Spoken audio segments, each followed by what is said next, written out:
Alright, how low can Ethereum fall? In this video, as I promised you yesterday, we're going to take a look on the data that we have on the charts, and I'm going to do my educational guess to predict how low can Ethereum go in the upcoming weeks or months if this ascending support won't hold us.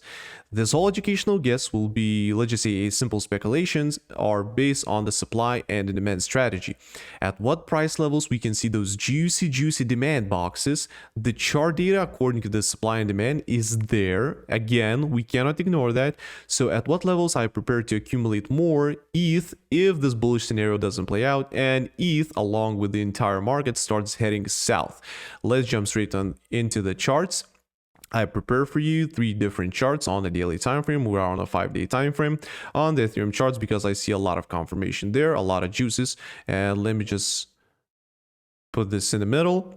So yes, from bullish perspective, we are inside and we've formed this ascending channel model that identifies, let's just say, indicates us a strong, on the bigger time frame, a uptrend. So every single time we see a retest, as soon as we started to identify that this is definitely our ascending channel, the higher lows, and we respecting every single time the bottom of this channel. And of course, my first scenario together with this small, let's just say, fake out, shake off is playing out. And yes, let's just say anticipate that because every single one of you, every single one of us, retail traders and investors, yes, in general, you and I, every single one of us are retail traders and investors. So yeah, a small fake out, a shake off, it is a possible scenario. And right now, what is the bullish thing is that we close inside this channel. So I'm super happy to see that we close inside this channel. Yes, I accumulated here, I accumulate alongside together with this wick, and we close inside this channel. So my bullish expectations right now, once again, nothing new. Right now, Ethereum's mission is squeeze inside this small triangle, experience a clean breakout, and rally to the upside to retest that stupid $4,000, let's just say, key level, those strong psychological key level, and then rally to the upside to retest the top of this channel. And that would put Ethereum at 5.7K, $5,700. That would be a juicy spot for us to start securing our profits. And as soon as we started to identify that this are definitely our ascending, let's just say, channel pattern, this whole model, look, if I'm using even Fibonacci levels from our swing lows to our swing highs every single time from the golden zone and the premium zone in between, we every single time together with this demand zone or a fair value gap for those who are using Forex terms. So in general, we respect those levels, or let's just say a small fake out, shake off, but still rally to the upside as soon as we started to retest that demand zone. Rally to the upside from our swing lows to our swing highs. We retested the golden zone together with this whole demand zone. Rally to the upside. We created this consolidation phase, a nice and juicy demand zone. Boom, rejection from the top of this channel. We respected this demand zone, consolidation, rally to the upside. Of course, despite this fake out, this crash, we respecting this demand zone. And yeah, Ethereum's mission to remain bullish, it needs to see, let me just delete that, we need to see a bounce back up from here, as we saw here. So that in that case, definitely this demand zone will be respected. So keep your eyes on this, let's just say, the whole charts and the whole model. And yes, we're getting inside that nice and juicy overbought territory that identify us that there's a strong probability to see that momentum moving towards the upside to get alongside with the price of Ethereum. So every single time, of course, not that perfect, but yeah, we're reaching that overbought territory, rally to the upside, overbought territory, yeah, somewhere around here, overbought territory, yeah. I cannot calculate this one because that was our, let's just say, a bear market, or let's just say, yeah, the whole crash. So don't mind that, but still, it's identifying most of the time as those juicy overbought territories where we can start accumulating more. And yes, I accumulated more Ethereum, but if this whole support won't hold us that we're keeping our eyes on right now, we have to be prepared for all of the scenarios. Yes, I'm expecting the best, but I'm gonna be prepared for the worst. So I prepared 3 different charts of course, on the bigger time frame, and we're gonna jump on the weekly time frame, the daily time frame, 5-day time frame, because this is where I can see all of those most important demand zones. This is what I prepare for you. And yes, and I'm gonna explain at the end of this video why I'm preparing for the worst. So yes, again, we have this beautiful, let's just say, ascending support that holds the price. How many touches we have? 1, 2, 3, 4, 5, 6, 7 touch points, 8 touch points.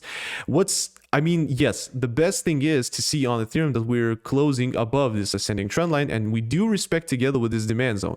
So yes, my expectations right now, despite the fact that we are forming this, oh my god, bullish ascending triangle pattern, that FOMO explosive pattern that could, yeah, the price could, of course, this is like a bigger time for 5 days, so it's going to be boring, but still we can compress and squeeze inside this, let's just say, triangle until we're going to see that clean breakout, a pump, that nipple to the upside, and see a nice and juicy rally where we can start securing our gains for those who invested on Ethereum. Every single time, supply and demand, my friends, supply and demand. For example, even I'm gonna start identifying a supply zones. Look at the supply zone, and then blip, movement to the downside, a drawdown. We retested approximately, I don't know, around here, the supply zone, rejection. Supply and demand, my friends. So as soon as I can identify that this is like our definitely supply, that after we're printing this impulsive movement, and I'm going to create a separate video about the supply and demand, so subscribe to the channel, and yeah, just be patient. So I'm going to do that later. And yeah, look at this impulsive movement on the 5-day time frame. Boom, we printed this impulsive movement, this potential demand zone, and yes, boom, bear market, retested that demand zone. A lot of smart people accumulated more Ethereum, rally to the upside. But again, once again, impulsive movement, demand, rally to the upside. Together, alongside with this consolidation phase, we created that demand zone, retested demand zone, rally to the upside. Together with this consolidation, demand zone, boom, rally to the upside. I mean, from here, together with this consolidation demand zone, we retesting and then pushing the price towards the upside. I mean, we respecting this demand zone. So the supply and demand trading strategy is like a very important if you want to start identifying those juicy levels, at what levels we can start getting rejected and at what levels we can start bouncing back up. So the data is right here in front of us, and yes, we have this nicely connected key level at around almost $2,000, 2000 ish. If we're going to experience that breakout and this demand zone, yes, it is a possible scenario to see that this demand zone will not going to be respected, and then a drawdown to the downside. I prepare to see at around $2,000. This week didn't reach $2,000, but I prepare mentally to reach approximately $2,000 and then to retest, actually together with this whole gap, because when I talked about those consolidation phases, so look at this massive and a huge consolidation phase. So this is my target point, $2,000, and to get let's just say, to get some respect from here, because all I'm seeing is that we have this descending support that could hold the price together. I mean, we'll see if it's going to be, because we see multiple touches. We see the rejection, breakout to the upside, 1, 2, 3. We have 3 touch points on the 5-day time frame. So if the bear scenario is going to start playing out and this whole, let's just say, ascending explosive FOMO pattern is like invalid, so those are the levels that I'm keeping my eyes on. And of course, if we're gonna enter inside this whole gap between 1.7 and $2,000, so this is my main target point. If Ethereum is gonna decide to go south, and I'm gonna explain you, just bear with me, why I'm a little bit have some bearish vibes. From $2,000 to 0.7k, I'm accumulating more, and I'm keeping my eyes on all of those different demand zones. Don't be scared that I mark even the lower points, because yes, impulsive movements, those demand zones, I have to keep my eyes on, like, on everything.